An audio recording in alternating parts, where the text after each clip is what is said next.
1/2 cup sticky rice 9 പ്രാവശ്യം പൈപ്പിൻ വെള്ളത്തിലും കഴുകി 1 പ്രാവശ്യം നല്ല വെള്ളത്തിലും കഴുകി ഒരു 1.25 മണിക്കൂർ നല്ല വെള്ളത്തിൽ നമുക്ക് ഇട്ട് വെക്കാം. ഇഡ്ഡലി പാത്രത്തിൽ 15 കപ്പ് വെള്ളം താഴെ വെച്ചിട്ട് അതിൻ്റെ മണ്ടയിൽ ഒരു വെള്ള തുണി നനഞ്ഞത് വെച്ചിട്ട് അതിൻ്റെ മണ്ടയിലേക്ക് 1/2 കപ്പ് കഴുകിയ അരി നമുക്ക് ഇട്ട് വെച്ച് കെട്ടി പാത്രത്തിൽ വെക്കുക. 30 മിനിറ്റ് ഒരു വശം ഹൈ ഫ്ലെയിമിൽ ഇട്ട് വേവിച്ചിട്ട് 2 മിനിറ്റ് കുറച്ച് വെച്ച് മറുവശം തിരിച്ചിട്ട് 30 മിനിറ്റ് പിന്നെ ഹൈ ഫ്ലെയിമിൽ വെച്ച് വേവിച്ചിട്ട് മണിക്കൂർ കഴിയുമ്പോൾ ബൗളിലേക്ക് ഇടാം.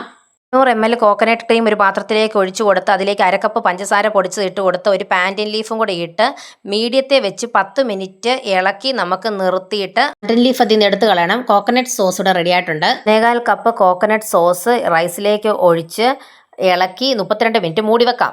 ഈ കോക്കനട്ട് സോസ് 1/2 കപ്പുണ്ട്. 1/2 കപ്പ് പാത്രത്തിലേക്ക് ഒഴിച്ച് 1/2 ടീസ്പൂൺ കോൺഫ്ലവർ ഇട്ട് ഇളക്കി വരുമ്പോൾ ഗ്യാസ് നിർത്താം. കപ്പ് കോക്കനട്ട് ക്രീം സോസ് കിട്ടിയിട്ടുണ്ട്. വെയിറ്റ് ചെയ്യാൻ വേണ്ടി കോക്കനട്ട് സോസ് മിക്സ് ചെയ്ത സ്റ്റിക്കി റൈസ് 1 കപ്പിന്റെ അളവ് കപ്പിലേക്ക് എടുത്ത് വെയിറ്റിലേക്ക് മറിച്ചിടണം. അതിന്റെ മുകളിൽ 1.5 table spoon coconut cream sauce ഒഴിച്ചു കൊടുക്കും. ഇതിന്റെ മുകളിൽ 1/4 ടീസ്പൂൺ ഫ്രൈഡ് മൂന്താലും 1/4 ടീസ്പൂണിന്റെ പകുതി വൈറ്റ് സെസമി സീഡും തൂകി പഴുത്ത മാങ്ങയിലൂടെ സെർവ് ചെയ്യാം.